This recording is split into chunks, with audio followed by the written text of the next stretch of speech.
Mummy अशी तुला काय वाटलं हा? तुला बघायला मुलं येतील? स्वप्न बघू नको तू.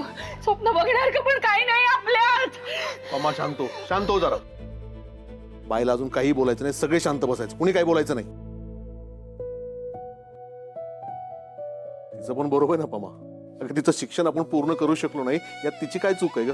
आपल्याकडे पैसा नाही, आपण इथे या घरात राहतो, आपल्याला 4 मुली आहेत, त्यात तिची काय चूक आहे सांग ना मला.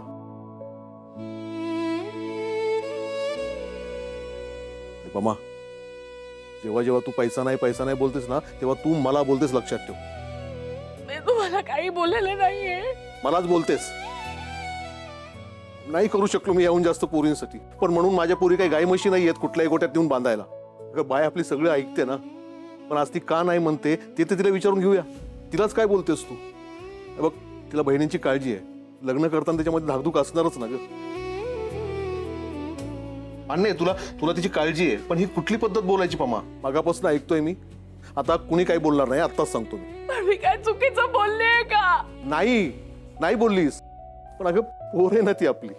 तिला असं हे रडत रडत सासरी पाठवायचं का? सांग ना तुम्हाला. बाय, मम्मीच्या बोलण्याचं वाईट वाटून घेऊ नको. हे बघ, आपलं सगळं चांगलं आहे, तुम्ही काय मला जड नाही आहात. काय ना बाय, तुमच्या मम्मीने खूप कष्ट केले, खूप. आज ती जर नसती ना तर मी यातला अर्ध पण करू शकलो नसतो. तिला ना काळजी वाटते तुमची, की आमच्या मागं तुमचं सगळं चांगलं व्हावं असं वाटतं तिला, म्हणून बोलते ग. बाय, तुम्ही जसं तिच्यावर प्रेम करता ना, तसं मी पण खूप प्रेम करतो तिच्यावर.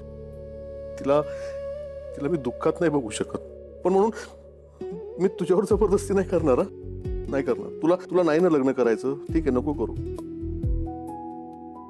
मी त्या विनायकला काय सांगायचं ते सांगेल, पण मला काहीतरी एक कारण सांग ना.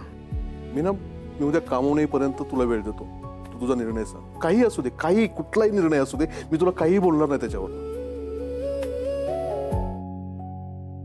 पण एक नकाराला ठोस कारण नसेल ना बाळा, तर हे लग्न होऊ दे.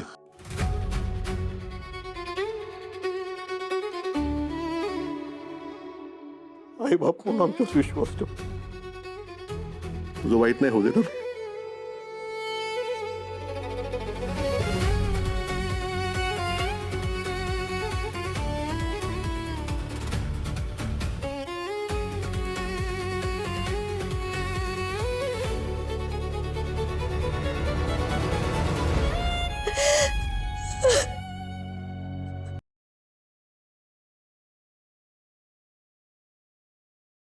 Thank you.